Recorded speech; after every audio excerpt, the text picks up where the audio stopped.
नमस्कार, माझ्या चॅनलमध्ये तुमचं खूप खूप स्वागत. ज्यांनी मला सबस्क्राईब केलेलं आहे त्यांना पण खूप खूप धन्यवाद. मी त्यांची आभारी आहे. चला, आज आपण परत एकदा केक बनवणार आहोत. त्यासाठी लागणारे साहित्य: मैदा, साखर, बेकिंग सोडा घेतलेला आहे आपण, मिल्कमेड घेतलेलं आहे, व्हॅनिला घेतलेला आहे, एस व्हॅनिला, नंतर दूध घेतलेलं आहे, नंतर बेकिंग पावडर पण घेतलेली आहे.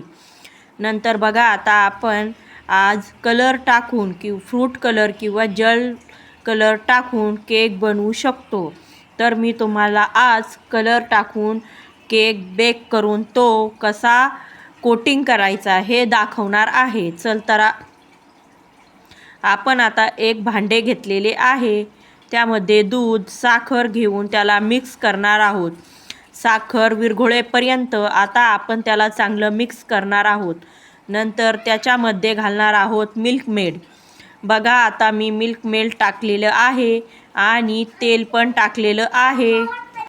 आता तेल पण टाकलेलं आहे, ते आता आपण मिक्स करून घेणार आहोत. बघा, मी चम्मचने एकाच दिशेने फिरवत आहे. नंतर माझ्याकडं क्रीम बनवायचं मशीन आहे, त्याने मी ते चांगलं 5 ते 10 मिनटासाठी एकदम फेटून घेणार आहे. त्याला बबल्स आले पाहिजेत. या मशीननी पटकन बबल्स येतात आणि हाताने जरा जास्त वेळ लागतो. त्यामुळे माझ्याकडं मशीन उपलब्ध आहे, त्यामुळे मी मशीनने फेटून घेतलेलं आहे. बघा, आता मी तुम्हाला दाखवते. माझ्या त्या एकदम मिक्स केलेल्या दुधाला मिल्कमेड, तेल आणि साखर टाकलेलं आहे. त्याला बबल्स किती छान आलेले आहेत आणि बबल्स आल्यामुळे आपला केक छान फुलतो. छान बबल्स आलेले आहेत, बघू शकता तुम्ही. नंतर आपण त्यामध्ये मोजून घेतलेला मैदा ॲड करणार आहोत आणि तो एकदम मिक्स करून घेणार आहोत हलक्या हाताने. जास्त त्याला म्हणजे प्रेशर द्यायचं नाही, एकदम हलक्या हाताने मैदा मिक्स करायचा आहे. एकाच दिशेने फिरवायचा आहे. एक अर्धी गिठुळी झाली तर ती फोडायची आहे, होत तर नाही झाली तर ती फोडायची आहे. एकदम छान बॅटर तयार झालेला आहे. नंतर आपण त्याच्यात बेकिंग पावडर आणि आपण जो खायचा सोडा, बेकिंग सोडा टाकणार आहोत. बेकिंग पावडर आणि बेकिंग सोडा हा वेगवेगळा असतो. काही ताई विचारतात का बेकिंग पावडर बेकिंग सोडा एकच आहे का, तर नाही. तर बघा, मी आता टाकलेला आहे एस व्हॅनिलेचे 4-5 थेंब टाकलेले आहेत आणि ते पण मिक्स करून घेणार आहे. बघा, आता मी ते पण मिक्स केलेलं आहे. त्यानंतर मी इकडे गॅसवर पातेले ठेवून त्यामध्ये मीठ टाकलेलं आहे. मी हे मीठ वारंवार वापरते, ते फेकून देत नाही. त्याच्यामध्ये कटोरी ठेवलेली आहे आणि 5 मिनटासाठी हीट करायला ठेवलेला आहे. बघा, मी त्याच्यानंतर माझ्याकडं फ्रूट कलर होता, तो टाकलेला आहे, रेड कलर. बघा किती छान बॅटर बनलं आहे. रेड वेल्वेट केक आपण बनवतो ना, तसा हा केक बनतो. बघा, मी आता हा केक म्हणजे हे बॅटर पूर्ण डब्यामध्ये टीनमध्ये ओतून घेतलेलं आहे आणि त्याला आता आपण 3 ते 4 वेळेस टॅप करणं आवश्यक आहे. त्यामुळे आपले बबल्स वरती येतात आणि आपला केक छान फुलतो. नंतर बघा, मी ते म्हणजे गरम करायला ठेवलं होतं. नंतर मी ते टीनमधलेलं ओतलेलं बॅटर त्या पातेल्यामध्ये ठेवणार आहे आणि 30 ते 35 मिनटासाठी आता ते कमी गॅसवर बेक व्हायला ठेवलेलं आहे. माझ्याकडे ओव्हन नाही, मी त्यामुळे पातेल्यामध्येच केक बनवते. नंतर आपण तो केक पाहणार आहोत. तर बघा, किती छान फुललेला आहे. बघा, असा ओव्हनमध्ये सुद्धा फुलत नाही असा हा फुललेला आहे माझा केक.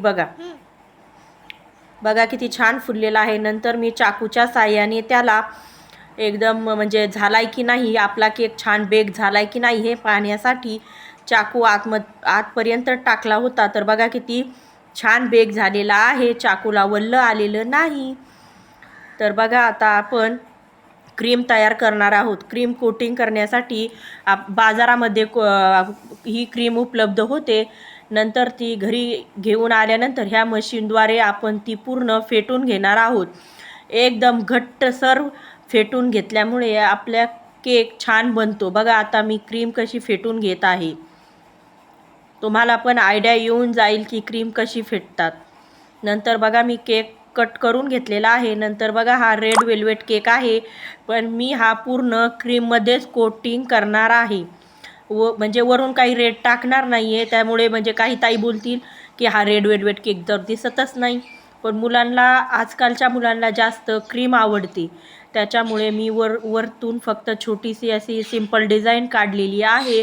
बघा, आवडल्यास एकदा ट्राय करा. घरी पण बनवू शकता तुम्ही ताईंनो. हा केक एकदम साधा, सोपा, सरळ आहे बनवायला.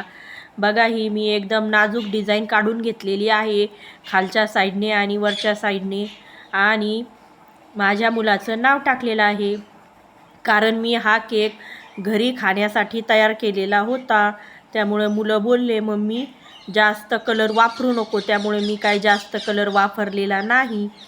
त्यामुळे मी जे व्हाईट कलर क्रीम आहे त्यामध्येच पूर्ण कोटिंग करून त्याला अशी सजावट केलेली आहे. बघा, छान दिसतोय का केक? बघा, तुम्हाला आवडलाय का मी बनवलेला केक? तर एकदा घरी नक्कीच ट्राय करा आणि मला कमेंट करून सांगा तुमचा केक कसा बनलेला आहे. ह्या पद्धतीने जर तुम्ही केक बनवला ना ताईंनो, तर एकदम छान केक बनणार आहे. ही रेसिपी आवडल्यास लाईक करा, कमेंट करा, सबस्क्राईब करा. धन्यवाद.